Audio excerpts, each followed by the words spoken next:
लो है म चाहिँ एकदम मेरो नयाँ किचनको हामीले चुल्हा चाहिँ बनाइसकेको छैनौँ तैपनि यो चुल्हा लिएर चाहिँ यहाँनिर हामीले चाहिँ आगोहरू फुक्दैछौँ नि त त्यही भएर आज चाहिँ फर्स्ट कुक चाहिँ मेरो चाहिँ यहाँनिर चाहिँ पोल्ट्री चिकन हुँदैछ 1 केजी चिकनलाई चाहिँ मैले चाहिँ फर्स्ट यहाँनिर फ्राई गर्दैछु यसलाई चाहिँ मजाले मैले अघि नै डिलिट गरेको थिएँ यसलाई चाहिँ फ्राई गरेर चाहिँ एकदम ग्रेभीवाला बनाउने हो पकाउने एकदम जोस चलिरहेको छ आज चाहिँ फर्स्ट टाइम भएर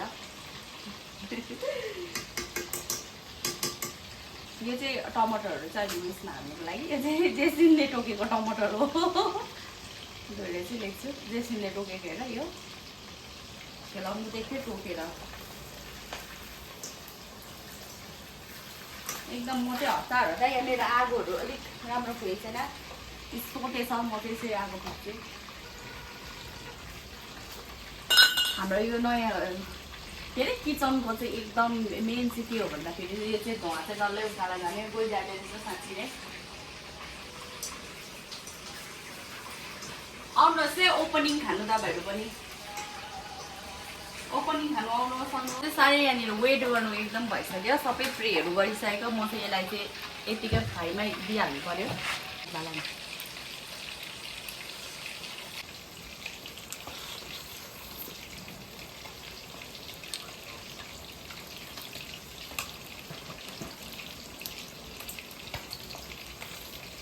अलिक यो चाहिँ पाकेन रहेछ नखानु पर्यो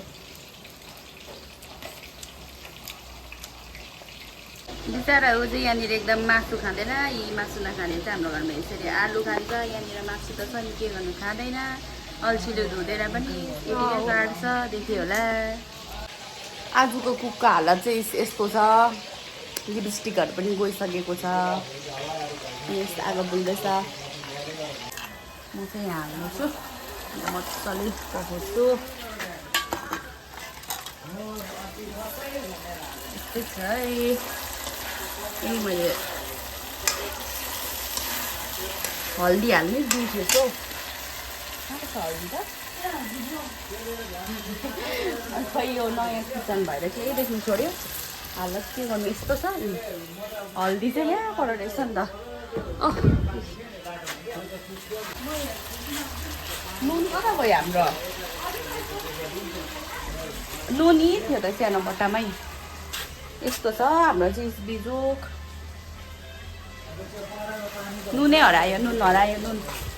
मलाई नुनको बट्टा देऊ कसले तलै लगेछ म चाहिँ नुन र उयो हालिसकेँ अब त्यसलाई मजाले पकाउँछु तात्तेछ नि पुरा पर्ने त नुन खोजिबस्दाखेरि त हराउँछ म त नुन बेसी हालिहालेँ जस्तो लाग्दैछ मलाई मार्छ नुन कडा भयो भने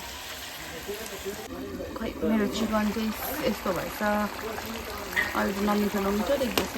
मैले ग्रेभीवाला बनाएको